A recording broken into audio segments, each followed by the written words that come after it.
Oi gente, eu sou a Ione do blog Minha Vida Literária e no vídeo de hoje eu trago 5 livros que todos os jovens deveriam ler.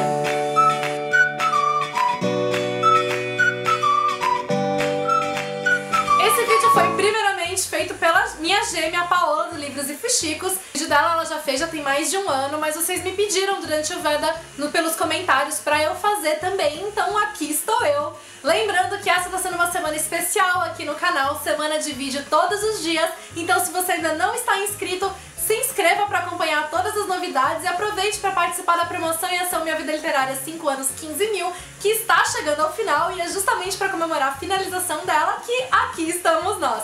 São 6 kits incríveis que vão ser sorteados quando a gente atingir 15 mil inscritos, então não deixem de participar. O primeiro livro que não poderia faltar de forma alguma nessa lista é Todo Dia, do David Levitan, que é um dos meus livros favoritos. Pra quem não sabe, aqui a gente tem a história de A é como se fosse uma alma, é um ser que não tem corpo. A cada dia, então, habita um corpo diferente e, então, não tem exatamente uma vida própria. Acontece que um dos corpos habitados por A é do namorado de uma garota, que é a Rhiannon. No dia, então, em que A está no corpo do namorado dela, eles acabam se apaixonando. Então, A tenta, todos os dias, voltar para encontrar a Rhiannon. Então, primeiramente, o livro não só é incrível por essa ideia completamente original dele, que acaba sendo extremamente envolvente pela escrita do David Levitan, que é muito emocionante, é muito envolvente, é muito intensa, principalmente por todas as mensagens que o livro traz, e eu acho que é isso que faz com que todos os jovens deveriam ler esse livro.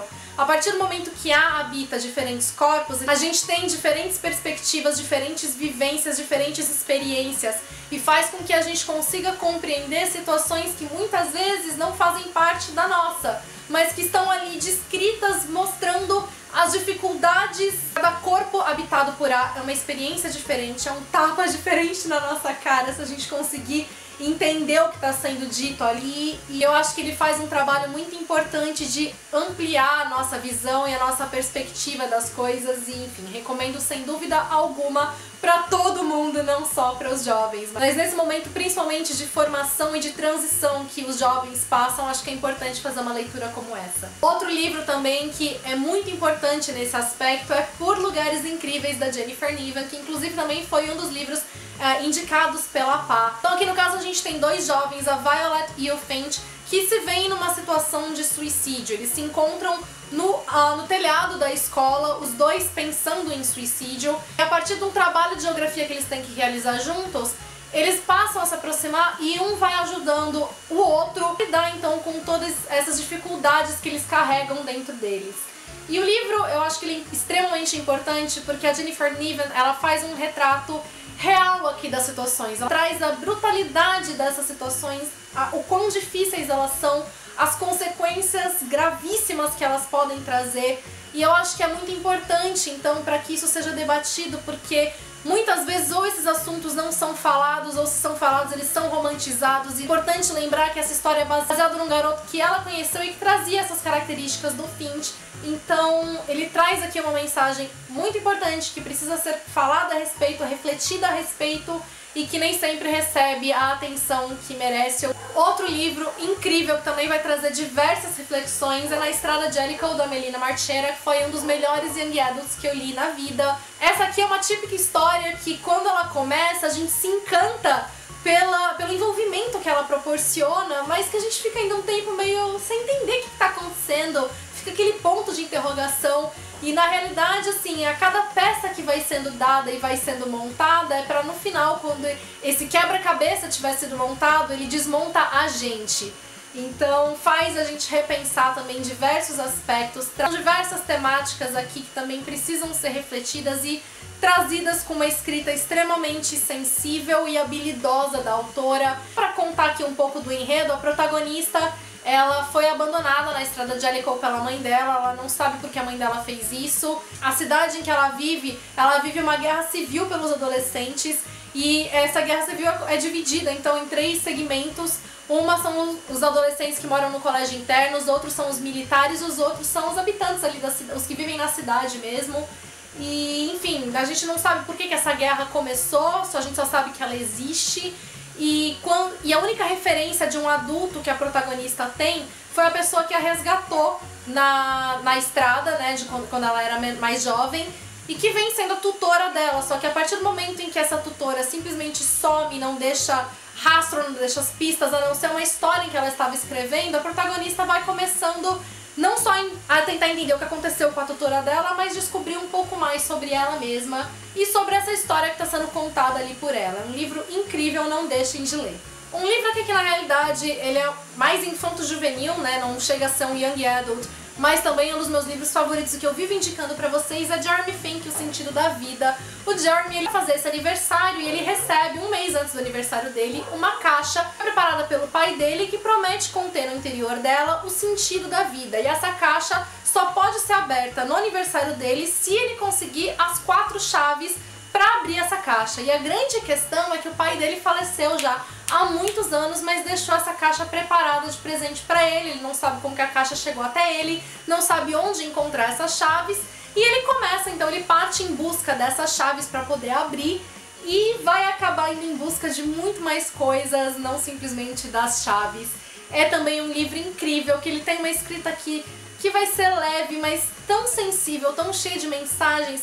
São várias e várias mensagens. É realmente assim, um livro que me tocou muito. Eu lembro que eu não dava nada por ele antes de começar a ler, então não se prendam à capa, não se prendam ao fato de ser um infanto-juvenil. Ele merece ser lido, traz reflexões também muito importantes. E legal também é que ele traz assim, essas mensagens, e mesmo que a partir, né, de uma situação triste, então que a morte, né, do pai do protagonista, com leveza, com esperança, com uma mensagem realmente positiva. Então, enfim, não deixem de ler esse livro também. E que não podia faltar nessa lista também de jeito nenhum, A Procura de Audrey, da Sophie Kinsella. Quem me acompanha sabe que eu sou louca pela Sophie Kinsella, e esse pra mim é um dos livros mais incríveis dela. É o primeiro young adult. Aqui a gente tem a história da Audrey, que passou por um bullying bem forte na escola. A partir desse momento ela desenvolveu um transtorno de ansiedade bastante grave, que fez com que ela tivesse que sair da escola. Ela tem também vários episódios de depressão, e ela tá em casa já há vários meses, fazendo terapia, tentando lidar com tudo isso que aconteceu com ela. E eu não sei assim ressaltar qual é o aspecto mais incrível do livro, mas eu acho que foi a maneira de como a Sophie conseguiu aliar leveza e diversão com a seriedade do assunto. Embora esse seja um assunto sério, ela não tratou de uma maneira triste e dolorosa, ainda que a gente tenha assim passagens que são mais tocantes mesmo, que dão aquele peso, que a gente sente as dificuldades da Audrey, mas ela tratou assim com a leveza, o divertimento característico de um chick lit, e o fato de existir essa leveza e esse divertimento não subestima a seriedade do assunto, ela não foi superficial. Então assim, ela fez uma coisa que eu não imaginei que fosse ser possível. E não só isso, ela traz a abordagem de diversas maneiras. Então a gente não tem só as dificuldades da Audrey. Ainda que a história seja pelo ponto de vista dela, a gente consegue ver como tudo isso afeta a família dela como um todo, como todas as pessoas ali são afetadas e de que maneiras isso acontece. Então assim, Sophie Kinsella foi incrível nesse livro, eu recomendo muito pra vocês. O único alerta que eu faço é que aqui a Audrey, ela não conta pra gente qual foi a situação de bullying que ela passou na escola. Então assim, eu fiquei durante o livro, né, com aquela expectativa, tipo, e com a curiosidade querendo saber o que foi que aconteceu, e isso não é contado. Então eu só tô dizendo isso pra vocês não criarem expectativa e não se decepcionarem por conta disso. E faz bastante sentido que ela não conte pra gente, porque esse é um assunto difícil pra Audrey encarar. Então a gente consegue entender que ela não conta porque ela não consegue. Então mais um artifício também que mostra aqui a maestria da Sophie Kinsella ao desenvolver essa história. E né, gente, rainha, né, amores? Espero que vocês tenham gostado das indicações, são livros que são muito amor mesmo. E então não deixem de ler, não deixem de aproveitar tudo aquilo que eles trazem, independentemente de você se considerar jovem ou não. Leia, que são leituras bastante proveitosas. Se você gostou do vídeo, não deixe de deixar o seu curtir aqui embaixo para ajudar na divulgação. Se você é novo no canal, seja bem-vindo. Aproveite para se inscrever e participar da promoção em ação Minha Vida Literária 5 anos, 15 mil, que ela tá chegando ao final. Beijos a todos, até o próximo vídeo.